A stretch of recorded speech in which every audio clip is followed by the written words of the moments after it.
प्रेरणास्पद कथा YouTube channel पर मैं धनंजय जैन आप सभी का हार्दिक अभिवादन करता हूँ। दोस्तों, एक विद्वान किसी गांव से कहीं काम के लिए जा रहा था। अचानक उसे याद आया कि उसके बचपन का साथी, बचपन का मित्र इसी गांव में रहता है। सोचा क्यों नहीं उससे मिल लिया जाए। बरसों हो गए, बस मन में विचार आना ही था। उसका नाम पूछते पूछते वो उसके घर पर पहुंच गया।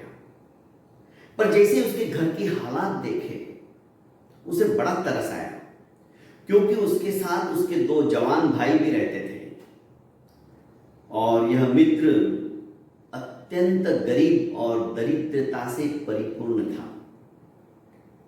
अचानक उसने इशारा किया। यह विद्वान मित्र सब कुछ देख रहा था। छोटा भाई फटाफट जो उनके मकान के पीछे पेड़ था फली का, उसने 25-30 फलियां तोड़ी और फटाफट बाजार जाकर उसे बेचकर जो भी पैसा मिला उससे आटा सब्जी वगैरह खरीद के लिए आया। पर इतना परिपूर्ण नहीं था कि वे चारों मिलके खा सके। इसलिए उसके एक भाई ने आज मेरा उपवास है का बहाना बनाकर खाने से इनकार कर दिया, तो दूसरे ने मेरा पेट बहुत खराब हो रहा है, मैं नहीं खाऊंगा आज। तो मित्र और विद्वान इन दोनों ने ही खाना खाया। मित्र सब कुछ समझ आता क्योंकि विद्वान था, विचक्षण था।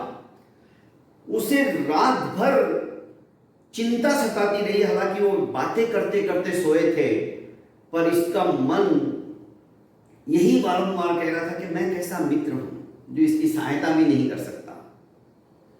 आखिर पता नहीं उसे क्या जची कि ऐसी दरिद्रता से तो सब कुछ समाप्त हो जाना ही अच्छा है। पर बहुत कुछ सोच समझकर उस विद्वान ने रात को एक कुल्हाड़ी देखी थी, वो कुल्हाड़ी उठाई और चुपचाप मकान के पीछे जाकर उस पेड़ को ही काट डाला। और अंधेरी रात में ही 3-3:30 बजे पेड़ काटने के पश्चात विद्वान वहां से चला गया। सवेरे उठकर जब देखा तो मित्र नहीं है, विद्वान मित्र चला गया। इधर उधर देखा, पीछे जाके देखते तो पेड़ धराशाही। तीनों भाई सर पे हाथ रखकर रोने लगे। हमारी एकमात्र आजीविका का जो साधन था वो भी ये मित्र तोड़कर चला गया। ये कैसा मित्र? अड़ोसी पड़ोसी सभी एकत्रित हुए, इकट्ठे हुए। सबके सब उसे कहने लगे, ये ऐसा मित्र होता है? अरे मित्र तो वो होता है जो सुदामा और कृष्ण। ये तुम्हारा विद्वान होके भी कैसा मित्र है? ऐसे मित्रों से तो अच्छा है कि मित्र होवे ही नहीं। मित्र के नाम के ऊपर एक कलंक है, मित्र के नाम के ऊपर एक धब्बा है। लोग तरह तरह की बातें करते हुए सांत्वना देकर चले गए। पर अब ये तीनों सोचने लगे कि अब क्या होगा, हम खाएंगे क्या? बस इधर ये मित्र तो चला गया, विद्वान मित्र, पर उसने खुद बहुत दूर की सोची होगी। 3 साल के बाद जब यही मित्र, विद्वान मित्र, उसी गांव से जब जाने लगा तो उसने सोचा चलो जाकर देखता हूं इस मित्र के क्या हालचाल है। और पहुंच गया। पर वहां पर उस टूटे फूटे मकान की जगह भव्य अट्टालिका थी। 3 साल में इतना सब कुछ परिवर्तित हो गया। मित्र ने जैसे ही अपने विद्वान मित्र को देखा तो भागते हुए आया और उसके चरणों में गिर गया। दोनों भाई भी भागते भागते आए और कहने लगे कि आपने सचमुच में हमारी जीवन की दशा और दिशा ही बदल डाली, क्योंकि हम इस फली के पेड़ के सहारे से ही अपनी आजीविका चलाते थे। हमें दूसरा कुछ समझ में ही नहीं आता था हम नया कुछ कर सके। पर आपने उस सहारे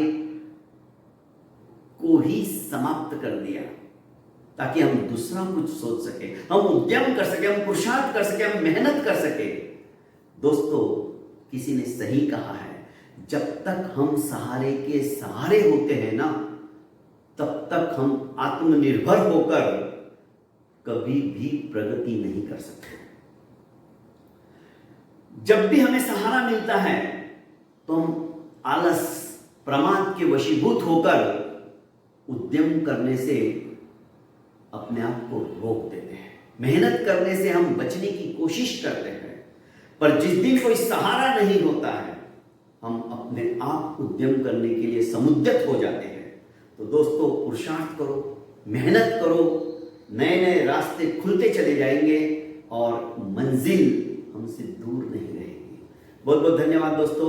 अभी तक आपने मेरे इस प्रेरणास्पद कथा यूट्यूब चैनल को लाइक एवं सब्सक्राइब नहीं किया है तो कर लीजिए और ज़्यादा से ज़्यादा इसे शेयर कीजिए। प्रणाम।